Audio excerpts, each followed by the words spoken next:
दिल्ली कैदियों ने कैद खाने में नंगा नाच मचा दिया था जब उनको जिंदगी में पहली बार ज्योमेट्री बॉक्स मिला। इनको समझ नहीं आया कि इसका करना क्या है। उसमें से प्रकार निकाल के बोतल के ढक्कन में छेद कर रहे हैं, फिर उसके अंदर से पानी पी रहे हैं। आधे बच्चों को पल्ले ही नहीं पड़ रहा है कि ये दो मुंह वाले प्रकार का करना क्या है, तो बैठ के उसकी स्ट्रेचिंग खोल रहे हैं। कुछ गांव के लौंडों ने मिलके तो हथियार वगैरह बना लिए थे। ये देख, ये अपने को यहाँ से हुक पकड़ना है, उसके बाद तुम जैसे खींच के इसको छोड़। हाँ, हमारे स्कूल में आसपास के गांव से भी बच्चे आते थे। मेरे को बहुत बढ़िया लगते यार ये बच्चे। इनको तुम इनके बैग से ही पहचान सकते हो कि ये तो गांव से, क्योंकि इनके बैग की सबसे आगे वाली जेब में से हमेशा तेल टपकता रहता है। ये लोग लंच के नाम पे एक अचार की चीर और 3 पराठे भर के लाते थे स्टील के डब्बे में, जो रोज लीक कर रहा है। और ये लोग रोज अचार कैसे खा ले रहे हैं। ये लोग स्कूल की बस में ही आते थे, जिसका ड्राइवर था अब्दुल और कंडक्टर रफीक। अब्दुल और रफीक मिलके बसें ड्रिफ्ट करवा देते थे। जान दो, चलो उतर जाओ, आ गया स्कूल। रफीक की स्पेशलिटी थी कि जहाँ से बस निकल ही नहीं सकती वहाँ से भी निकलवा देता था। हाँ, आंदो आएगी, निकलेगी। इतनी जगह में तो 4 बसें पार्क हो जाएंगी। हाँ, जान दो। बस। अब्दुल और रफीक बहुत डेडिकेशन के साथ काम करते थे। बारिश में गांव में बाढ़ आ गई है, गांव वाले बेचारे घर से बाहर नहीं निकल पा रहे हैं। बच्चों ने स्कूल की ड्रेस पहनी थी, वो वापस से खोल दी कि ऐसे मौसम में तो कहाँ ही जा पा रहे स्कूल। इधर अब्दुल और रफीक बस लेके आ गए बाढ़ में। आराम से निकलेगी, आराम से, चलने दो। इतनी मेहनत करके जब ये सब स्कूल पहुंच रहे तो पता चल रहा है कि बाढ़ के कारण स्कूल ही बंद है। मेरे को बहुत पसंद है ये बच्चे, क्योंकि ये पढ़ाई को ज्यादा सीरियसली लेते ही नहीं है। ये लोग सारे सब्जेक्ट की एक ही कॉपी बना रहे हैं। टीचर ने कवर चढ़ाने का बोला तो न्यूज़पेपर में लपेट के लिया रहे कॉपी को। ये लो, चाय के कप के निशान दिख रहे यार उस पे। बेटा पेपर तो ढंग का लपेट के लाते। 120 पन्ने की कॉपी में 5 पार्टीशन कर रखे इन्होंने अलग अलग सब्जेक्ट के, और उसमें भी छोटा लिख रहे ताकि कॉपी नहीं भराए। और ऐसा नहीं है कि इनके पास पैसे नहीं है कॉपी लाने के।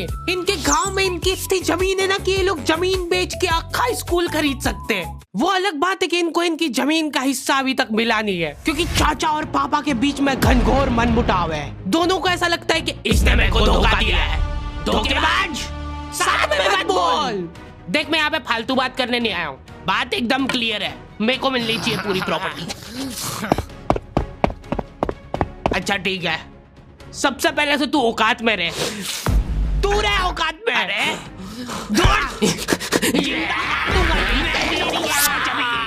नहीं, दूर, अभी चालू नहीं हुआ है। इनकी बहन दोनों भाइयों का समझौता करने के लिए रेफरी बनी है।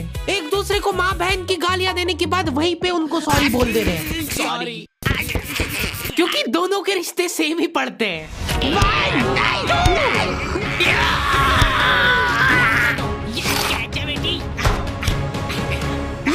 जीत गया। ये देख कोर्ट कचहरी में मिलेंगे अब। तो अभी तक वो केस चल रहा है और वो चलता ही रहेगा जब तक पापा या चाचा में से कोई मर नहीं जाता। हमारी क्लास के बच्चे बहुत बतौकड़े थे, इनके मुंह का थूक खत्म हो जाता था बोल बोल के। अरे देखो, मैंने व्हाट्सएप स्टेटस डाला था उसका हाथ पकड़ के। अब उसको ऐसा लगा कि मेरा स्टेटस सबको दिखता है, पर मैंने सेटिंग्स में जाके स्टेटस सिर्फ उसको विजिबल कर रखा था। लॉन्डो से कुछ भी शेयर करना बहुत रिस्की काम होता है। मेरे को तो अच्छी लगती है यार कंचन। तुमने सिर्फ बोला है कि ये अच्छी लगती है, इधर लॉन्डो ने अफवाह फैलानी चालू कर दी। सर, उसको आंख उठा के मत देखना, भाई की बंदी है। जब भी वो पास से निकल रही है मत करो यार ये हरकत। वो इंटरेस्टेड होगी भी तो भाग जाएगी तुम्हारी हरकतों की वजह से। इतनी ज्यादा बकलोली सहन करने के बाद हमारे क्लास टीचर ने सोचा कि इनका सेटिंग अरेंजमेंट चेंज कर देते हैं। एक लड़का और एक लड़की बैठाएंगे, फिर देखते कैसे बात करते हैं ये। मेरे दोस्तों के पास जो लड़कियां बैठी वो बीच में बैग रख ले रही है ताकि गलती से भी ये दरिंदा उससे टच नहीं हो जाए। इनका तो फिर भी ठीक था, मेरी किस्मत तो बिल्कुल ही घटिया थी। जब तक मेरा नंबर आया लड़कियां ही खत्म हो गई हमारी क्लास की। अच्छा ठीक है, तुम अकेले बैठ जाओ। तो अब सभी बच्चों को फर्स्ट पीरियड तो मजबूरन ऐसे ही बैठना पड़ता था, लेकिन जैसे ही सेकंड पीरियड लगता था इस टीचर की क्लास के बाहर जाने में और अगले टीचर की क्लास में आने में 30 सेकंड मिलते थे हमको। उस 30 सेकंड में सब लोग अपने अपने झोले उठा के दौड़ रहे इधर उधर। जैसे ही अगला टीचर क्लास में आया, बेटा तुम सब हाफ क्यों रहे हो, तो सेकंड पीरियड में सब अपने दोस्तों के पास पहुंच जाते थे। लेकिन लड़कियों को उतनी भी सब्र नहीं है, उनको फर्स्ट पीरियड में भी बात करना है।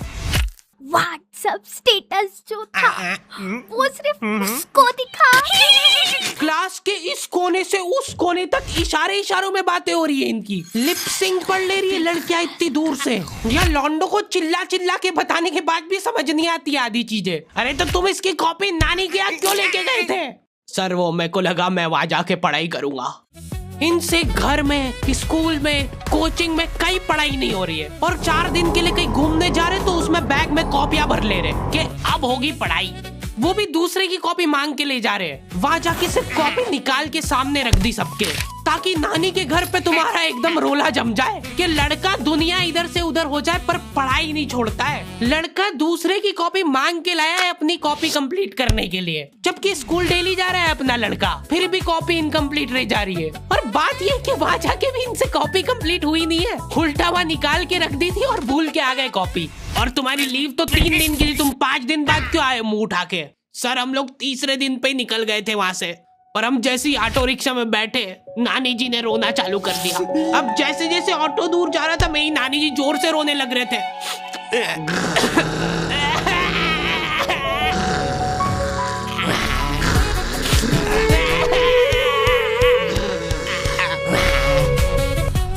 एक पूरा दिन तो इसमें हो गया सर हमारा।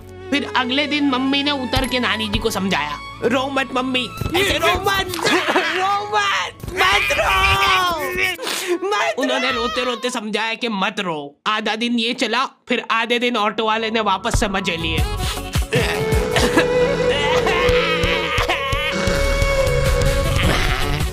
बहुत हरामखोर टाइप बच्चे आते थे हमारे स्कूल में। हमारी क्लास के कुछ बच्चों को जने क्या चुल मची कि स्कूल में फोन ले जाते हैं और वॉशरूम में जाके वो फोन में गाने चला के झुंड बना के नाच रहे हैं।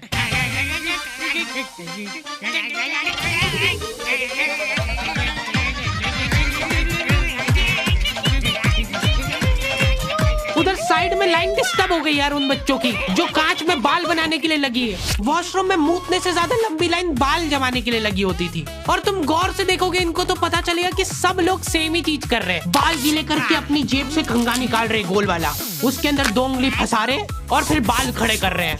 और बाहर निकलते से सारे टीचरों ने घेर रखा है इनको, क्योंकि इतने जोर जोर से गाने बजा के नाच रहे थे ये लोग। किसके पास है फोन जल्दी से बता दो। मैम ऐसा कुछ नहीं, हम तो मुंह से गा रहे थे। किसी से भी पूछ, मैम इसके पास ही है फोन, हमको छोड़ दो, हम तो सिर्फ बाल जमा रहे थे। तुम कुछ कांड करते हुए पकड़ा जाते हो तो तुम्हारा दिमाग चलना ही बंद हो जाता है एकदम। इनसे पूछ रहे कि बताओ बेटा क्यों लाए तुम स्कूल में फोन? मैम वो यूट्यूब से पढ़ाई करने के लिए। स्कूल में? हाँ, हमारे स्कूल में सबसे बड़ी टॉप की सजा होती थी सस्पेंड करना। और मेरे को पता नहीं क्यों बहुत बढ़िया लगती थी ये सजा। ना तुमको स्कूल वालों को लीव लिख के देना है, ना स्कूल वाले तुमसे पूछेंगे कि तुम कहाँ गए थे। रिटायरमेंट वाली लाइफ जी रहे हो तुम स्कूल में। उसके मम्मी पापा को बुला के वो फोन भी दे दिया और उसको सस्पेंड कर दिया। अब वो बच्चा घर पे बैठ के आराम से फोन चलाता है और अपना जीवन खुशी खुशी बिताता है। उसके घर में सिर्फ 2 ही रिटायर्ड लोग हैं, एक उसके दादाजी और दूसरा वो।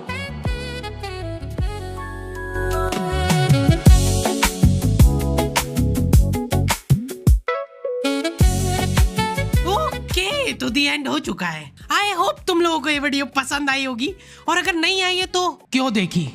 हरी भाई कम से कम 1 घंटे की वीडियो बनाया करो। वीडियो कब चालू होती कब खत्म होती पता ही नहीं लगता है। बात ठीक है, पर ये एनिमेशन बनवाते बनवाते मेरी जेब भी कब खाली हो जाती है वो पता नहीं लगता है मेरे को। इसीलिए ये वाली वीडियो के लिए हम लोग एम रख रहे हैं सिर्फ 15,000 कमेंट का। जो भी वीडियो डालने के 1 घंटे के अंदर कमेंट करेगा उन सबको मैं पर्सनली रिप्लाई करूंगा बैठ के। बस सब हो गया है, वीडियो वगैरह सब बन गई है, मैं बैठ के यही काम करूंगा। और अगर तुम लोग ये कंप्लीट नहीं कर पाए तो मैं समझ जाऊंगा कि तुम में वो पहले वाली बात नहीं रही। मिलते हैं नेक्स्ट वीडियो में।